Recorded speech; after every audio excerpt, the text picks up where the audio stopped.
All right, let's talk about this new group that's popped up on social media roughly over the last week called Evangelicals for Harris. I'm also an evangelical and not supporting Kamala Harris, so I like to dive deep into this group's reasoning and what they claim as their evangelical reasons for backing Kamala Harris for president. First of all, let's look at this post by the group where they talk about the common Trump phrase, America first. They say, God can't be first if America is first. Here's another post they make where they talk about Jesus being first and say, we vote in accordance with our values and we love our country, but Jesus first. Okay, as an evangelical, I absolutely agree. God is first, Jesus is first. However, here's what's going on. They're conflating a spiritual viewpoint with a political viewpoint.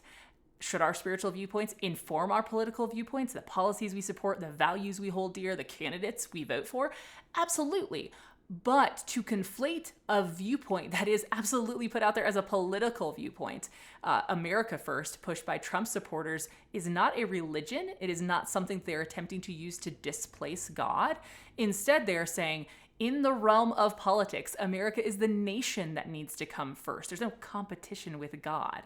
So I feel like that's a deceptive claim to make, to pretend that America first is being promoted as a spiritual claim, when it is very clearly a political claim.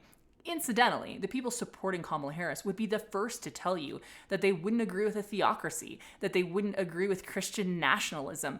But here they are trying to pretend that Jesus first and God first would be their political viewpoint. Like, let's be honest, it's your spiritual viewpoint, and it's also the spiritual viewpoint of a lot of Trump supporters. So no conflating political and spiritual viewpoints and deceive people in that way. It's really not appropriate as an evangelical.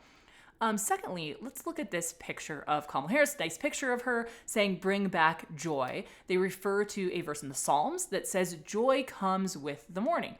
Great verse. Love bringing joy back in general to politics and to lots of corners of this world. But I really like what this specific commenter wrote. They said, how about Psalm 127:3? Quote, children are a heritage from the Lord, offspring a reward from him. And they put it very bluntly and said, meanwhile, you guys dance as you slaughter babies and cut up children.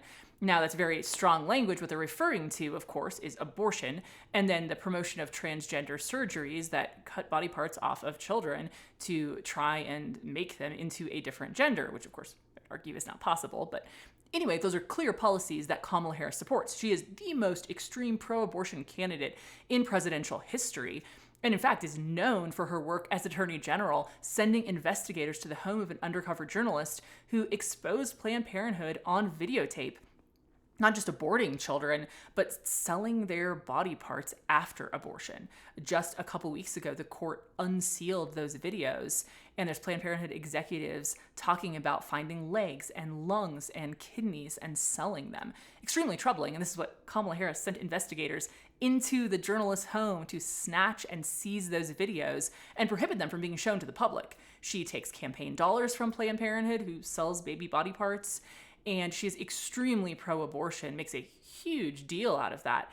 Very troubling to me that an organization that wants to claim we should, as evangelicals, we should be supporting Kamala Harris because she fulfills the Psalms that talk about joy, and yet her policy positions ignore the Psalms that talk about children being a heritage and a reward from God.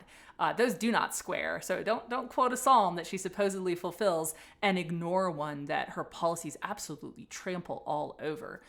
To wrap this up, thirdly, I would say Evangelicals for Harris tries to say that she is the candidate whose positions most embody compassion for people. They do talk about immigration and a few other issues. Well, I think that is actually something that's very debatable. They want to claim that allowing people to cross the border illegally, it's showing compassion to people who are outside America. That's why they don't like the America First philosophy.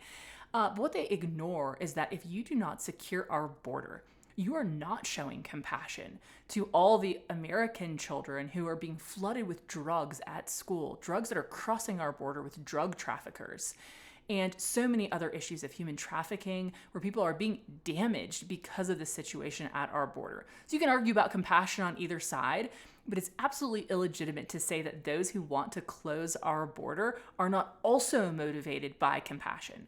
So when you see a group pop up, Evangelicals for Harris, they pop up in your timeline, make sure and evaluate their claims for themselves, because just because a group says they stand for evangelicals Just because they quote Bible verses or quote certain values as top of their list doesn't actually mean that the policies their candidate embodies are actually the proper representation of what we believe as evangelicals. It's really not that hard to take it apart if you look at them one by one. So I'd encourage you to do that for yourself and make sure that Evangelicals for Harris doesn't just go out there and deceive evangelicals because they sound happy and joyful and compassionate and good, but don't acknowledge the extreme policies that Kamala Harris supports that absolutely destroy compassion, destroy the lives of children, and conflate political and spiritual views with the purpose of deceiving people.